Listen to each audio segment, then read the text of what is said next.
Sports, now playing on Channel 12.3.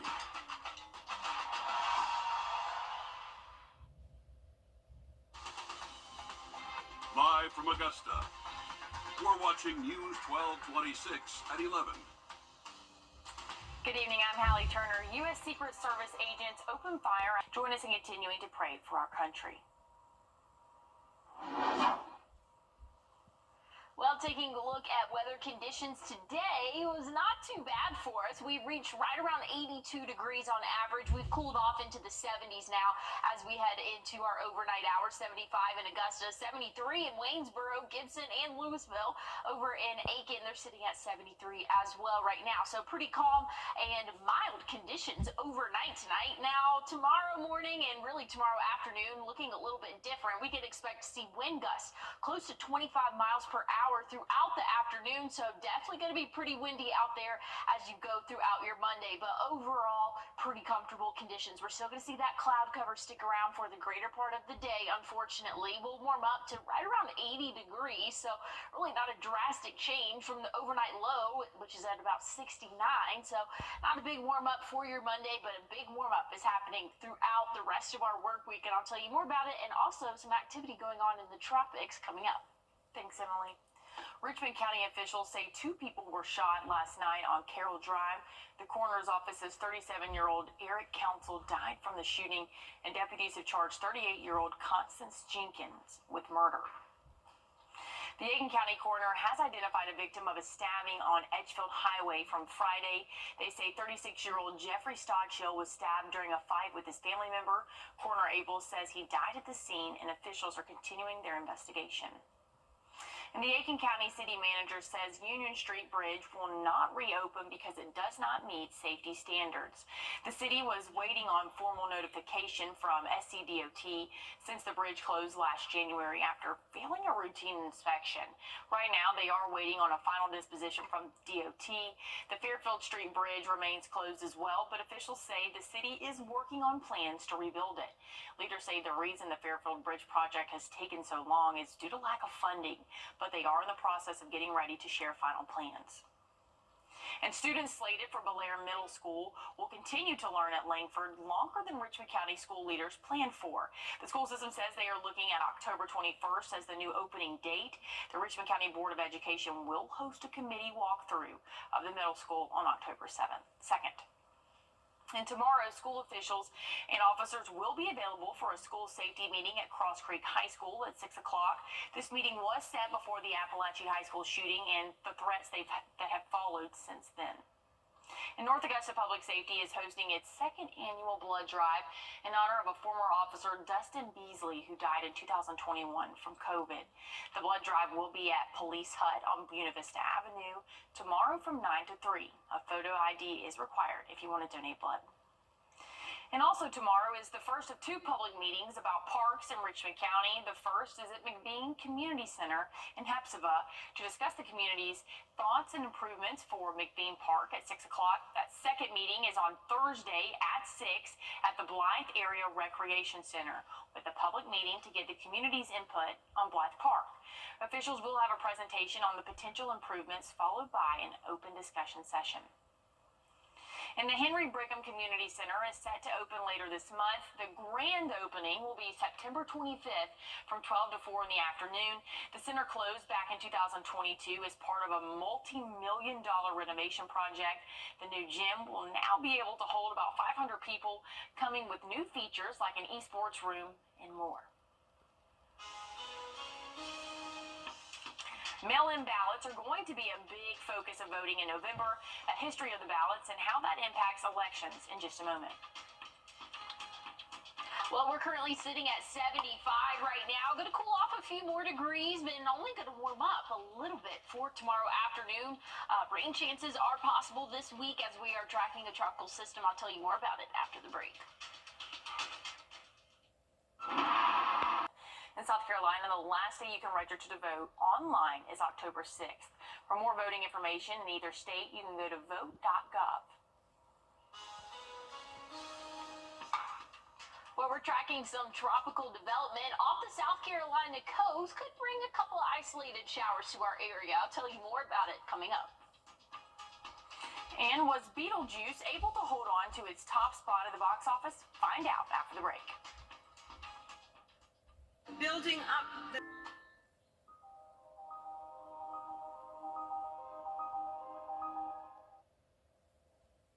How did Beetlejuice do in its second weekend in theaters? Here's your box office top 5. There's a purpose for your life. The Reagan biopic stepped back 2 spots this weekend to 5th place on ticket sales of $2.8 million. Let's be clear what's happening in this country. It's Nazism. The satire Am I Racist debuted in 4th place with $4.8 million, while Deadpool and Wolverine continued its slide from box office dominance down to 3rd with $5.2 million. No! Hey! The psychological thriller Speak No Evil bowed in 2nd place with $11.5 million. If you say his name 3 times, he will appear. Beetlejuice easily held on to the top of the box office in its sophomore weekend in theaters. Tim Burton's sequel to his 1988 hit racked up $51.7 million, bringing its North American box office total to $188 million. In Hollywood, I'm Rick Damigella. You know, I don't know about that. I think we have the exact same face right there. I'm like, what? Who would pay money? Sorry, who would pay money to go see that? I don't know. Allie, we're gonna have to go back and watch that because I think we had the exact same face. I was like, not for me. That was my actual reaction. My face looked like that the whole time. I'm sorry. I just am not going to pay money to go watch that. Yeah, it's one of my mom's favorite movies. She's got to see the new one, I'm sure. But yeah, not for me. Definitely couldn't see it. But hey, I want to take a look at what we're seeing weather-wise for the next couple of days. There might be a light shower out there, but I think overall most of us are dry. We're going to stay dry overnight tonight. Those winds coming from the northeast at about 10 miles per hour. But here's that little pop-up shower that Icon was picking up on a little bit earlier, and that could be from some of these outer bands. Almost, it looks like it's just almost shooting some rain into our area here in the CSRA, but it's only these little tiny showers here, and that's a potential tropical cyclone 8. Still has not become an organized system or storm here. It's not well organized, not super strong either, but rainmaker to the east coast for us, and we could see a couple of chances of showers as we go throughout the start of our week starting tomorrow afternoon. But again, most of us are going to be dry, and it's really not going to be a lot of rainfall. Tuesday, same story. We could see a couple isolated showers, and even for your Wednesday as well. But again, very low coverage in terms of the coverage area for us. Here's what we're looking at. Wind speeds the next 2 days going to be a little bit windy out there, especially tomorrow, anywhere from 20 to 25 mile per hour wind gusts. Once we get into Tuesday, it'll be a little bit calmer, around 10 to maybe 15 mile per hour wind gusts. But again, this is all due to potential tropical cyclone 8. It's a mouthful there. But again, not officially a named storm, expected to become tropical storm strength before it makes landfall sometime tomorrow afternoon. Then it will continue to track north and westward. So really missing us here in the CSRA. So that's definitely some good news there. But we could see a chance of rain for your Wednesday. Starting off the week, though, not too bad. We'll be mostly cloudy for our Monday. And hey, we're kind of used to that weather by now. I feel like I haven't seen the sun in a long time. But hey, it'll come out Tuesday. We can expect to see partly cloudy sky conditions, high temperatures in those upper 80s. Same for Wednesday, but just add a chance of rain. Thursday, looking mostly sunny. We're going to get close to 90. We'll be in those upper 80s for your Thursday and Friday. Saturday, temperatures will start to drop off a little bit. A small chance of rain for the end of the week. And right before we start the official start of fall, which is next Sunday, around 81 for the high temperature there. That feels a little bit closer to those fall-like conditions. Overnight lows will be in those lower to middle 60s over the next 7 days. So I'm ready for fall, but Hallie, summer is here for one more week, and man, it is showing up. We're going to be in the upper 80s. I'm ready for it to go. I know. I'm ready for sweater weather. Yes. Good. And as we head to break, here's a live look at Pittsburgh and your winning lottery numbers.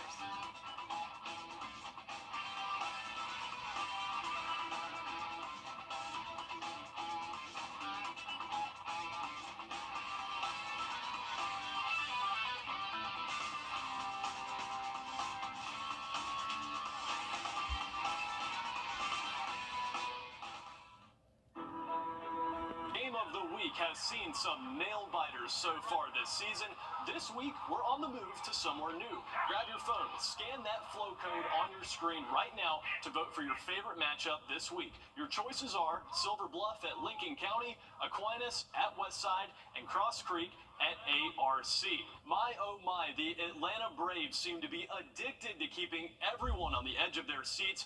Going into Sunday night, the Braves held just a half-game lead over the Mets in the NL wildcard race, and it's going to remain that way going into Monday night. Atlanta was tied 2-2 in the bottom of the 8th and left 2 runners stranded. The Dodgers took advantage and exploded for 7 runs in the 9th inning. Atlanta falls 9-2, and they'll go for the series win Monday night in Game 4. And some awesome news over in the WNBA. Former South Carolina women's basketball star Aja Wilson has crossed the 1,000-point mark on the season, a new WNBA single-season record. Wilson was a part of the 2017 Gamecocks national championship team, and she's also a part of the 2-time defending champion Las Vegas Aces. It's looking like that WNBA MVP trophy is hers to lose right now. Congratulations, Aja, on a historic night.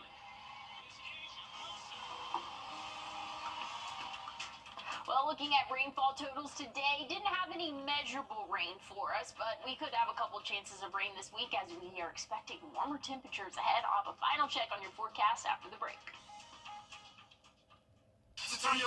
Pain-free at APC. Morning, afternoon, night, Monday through Sunday, 24/7.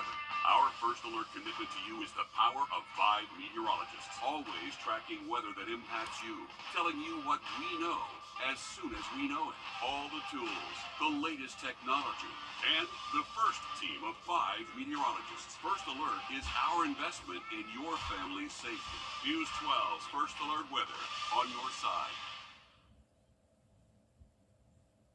Free at APC. Morning, afternoon, night, Monday through Sunday, 24/7.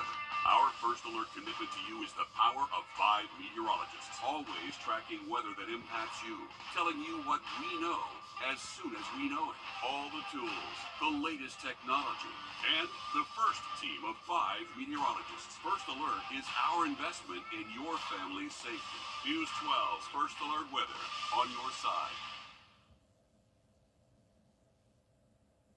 Caitlin Clark broke the WNBA's rookie scoring record today, scoring a career high 35 points in one win, giving her 761 points so far this season, which breaks the rookie record set by Minnesota Lynx Simone Augustus. She's a record scorer 744 points back in her rookie year in 2006. Clark broke other records this year, including the league's single-season assist record. Pretty astonishing if you ask me. I'm not a baller, but I'm a Caitlin Clark fan. Yeah, I don't know anything. A1 athlete is what I would say. I've watched a couple games for her playing. I don't really watch a whole lot of sports, but I was just like, I don't know. I guess I've gotten on the bandwagon. The little girl that I used to babysit in college at UGA is obsessed with her. Yeah. Thanks so much for joining us. We'll catch you right back here tomorrow morning with Nick and Ashley. Thanks so much for joining us. See you soon.